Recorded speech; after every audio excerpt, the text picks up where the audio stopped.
What if beneath the towering castles of medieval Europe lay an entirely different civilization, one that never saw the sun? Not dungeons, not storerooms, but full-fledged underground cities with temples, crypts, and tunnels stretching for miles. Hidden by kings, protected by knights, and erased by popes, these forgotten worlds were never meant to be found. They told us castles were built to protect from invasion. But what if they were built to guard something far more dangerous buried below? Imagine a castle perched high above the misty hills of France. Tourists stroll through echoing halls, marveling at tapestries and weapons, but just below their feet, meters beneath the polished stone, lie narrow passages sealed off for centuries. Stone corridors twisting deep into the earth. The air is stale and cold. Walls etched with symbols no scholar has decoded. The year is 1066. Castle is under siege. As fires rise and the castle's face extinction, a handful of monks descend into hidden catacombs, carrying something sacred, something forbidden. They vanish. Centuries later, the same story echoes across Europe, beneath Edinburgh, under Houska, inside Berg Eltz.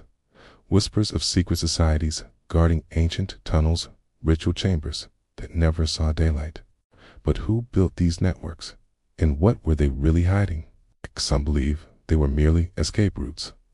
Others claim they held the last remnants of a forgotten race-war, the gateway to something otherworldly. We are about to uncover the truths buried beneath stone and time. In 1892, Houska Castle restoration workers broke through a sealed stairwell beneath the chapel. What they found was not on any map. It's descending into darkness. They entered a room with smooth, obsidian black walls, like any medieval stonework, acoustically perfect. In its center, a sarcophagus sealed with molten lead. Symbols on the walls glowed faintly under torchlight. Some said they shimmered when no one spoke. 2 days later, the site was resealed. The workers were dismissed. One of them, Marek Dubik, disappeared weeks later. His brother claimed Marek was hearing voices from below. A local historian, Pavel Novak, risked everything to investigate. His private diary later smuggled out of communist Czechoslovakia details. His descent into the tunnels and a chilling message carved into a pillar. We were the first to flee the surface, and we shall be the last to rise. He believed these underground cities predated Christianity, possibly predating humanity. In 1954, Novak was found dead in a locked room, his throat slit. Official cause: suicide. But the diary had already vanished till it surfaced in an online archive in 2003. The Vatican issued an immediate copyright claim and had the file removed within hours. Why would the church care about an obscure 100-year-old diary? These were not isolated myths. Beneath War Castle, sealed blueprints show a round-tabled chamber 70 feet below ground marked with Templar crosses. Chateau de Chinon contains a network of tunnels aligning not with geography, but with celestial constellations. In 1321, a French inquisitor named Etienne de la Roche wrote of subterranean sanctums where the condemned lit no fires, for the flame would awaken that which slumbered. His writings were banned by the church. Only fragments survive. And then there is the Liber Tenebrae, the Book of Shadows, found in the ruins of a Templar commandery in Aragon. Its pages describe the custodians of the flame, a brotherhood older than Rome. Their task: to protect the relics of the hollow world and ensure they never rose to the surface. One chilling passage reads, "When the last castle falls and the final king forgets the root of his throne, the sleeping fire shall awaken, and time shall loop upon itself."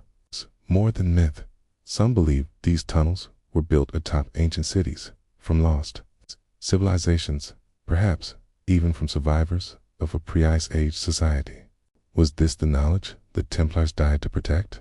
Some scholars, those not silenced, claim these underground cities were not only storage vaults, but gateways to where no one agrees.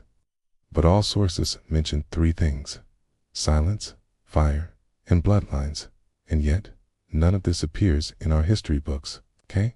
Mainstream archaeologists call these tunnels practical drainage systems, servant routes, defensive traps. But if they're just tunnels, why seal them in lead? Why erase them from maps?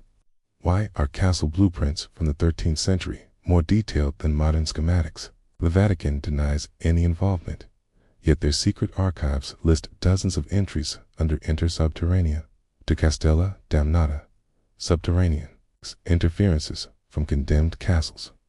The British Museum reportedly holds a fragment from the Codex of Leyden artifact pulled from beneath Berg Eltz in 1939, but its public records listed only as religious parchment, unknown origin.